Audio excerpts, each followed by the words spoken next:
بسم اللہ الرحمن الرحیم۔ سچی حکایت میں آپ کا استقبال ہے۔ آج کی حکایت ابدال۔ ایک بزرگ فرماتے ہیں کہ میں ایک کشتی میں سوار ہوا تو اثناء سفر میں ہوا بند ہو گئی۔ ہم نے کشتی کو ایک کنارے لگا کر کھڑا کر دیا۔ ہماری کشتی میں ایک نورانی شکل کا نوجوان بھی سوار تھا۔ وہ ساحل پر اتر گیا اور ساحل کے درختوں میں داخل ہوا، پھر واپس آیا۔ جب سورج غروب ہوا تو ہم سے کہنے لگا، میرا تھوڑی دیر کے بعد انتقال ہو جائے گا۔ جب میرا انتقال ہو جائے تو میری اس گٹھری کو کھول کر اس میں سے جو نکلے اس کا مجھے کفن پہنانا۔ یہ میرے بدن کے کپڑے اتار کر اپنے پاس رکھنا۔ پھر جب تم شہر صبور میں داخل ہوں گے تو سب سے پہلے جو شخص ملے وہ تم سے کہے گا کہ لاؤ میری امانت، تو یہ میرے بدن کے کپڑے اسے دے دینا۔ چنانچہ ہم نے نماز مغرب ادا کی اور نماز پڑھ لینے کے بعد ہم نے اس نوجوان کو دیکھا تو واقعی اس کا انتقال ہو چکا تھا۔ ہم نے ساحل کے کنارے اسے غسل دیا اور پھر اس گٹھری کو کھولا تو اس میں سے 2 سبز چادریں نکلی، ایک سفید کپڑا جس میں ایک تھیلی بندھی ہوئی تھی۔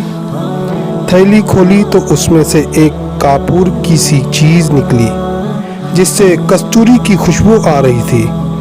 ہم نے اسے یہ کفن پہنایا اور وہیں خوشبو لگائی، نماز جنازہ پڑھی اور دفن کر دیا۔ پھر جب ہم شہر صبور پہنچے تو ہمیں ایک نہایت وضیح نوجوان ملا جو اپنے سر پر رومال باندھے ہوئے تھا۔ اس نے ہمیں السلام علیکم کہا اور پھر کہا، لاؤ میری امانت۔ ہم نے کہا، ہاں آپ کی امانت ہمارے پاس ہی ہے، مگر ذرا اس مسجد میں چلیے، ہمیں آپ سے کچھ پوچھنا ہے۔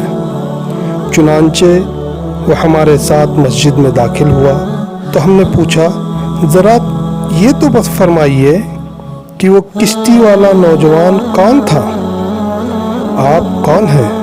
وہ سبز کفن کہاں سے آیا تھا؟ اس نے فرمایا، کشتی کا آپ کا رفیق سفر 40 ابدالوں میں سے ایک ابدال تھا، اب اس کی جگہ میں مقرر ہوا ہوں۔ وہ کفن حضرت خضر علیہ السلام لے کر اس کے پاس پہنچے تھے، وہی اسے بتا گئے تھے کہ مغرب کے بعد اس کا انتقال ہونے والا ہے۔ روض الریاحین صفحہ 183۔ سبق: اولیاء اکرام کی بہت بڑی شان ہے، انہیں ان باتوں کا بھی علم ہو جاتا ہے جس کا دوسروں کو کوئی علم نہیں ہوتا، حتیٰ کہ وہ اپنے انتقال کی خبر بھی رکھتے ہیں کہ کب ہوگا اور کہاں ہوگا۔ پھر خود حضور صلی اللہ علیہ وسلم جن کے صدقے میں اولیاء ابدال کوئی ایسے علم حاصل ہوئے، ما کان و ما یکون کے عالم اور دانائے غیب کیوں نہ ہوں گے؟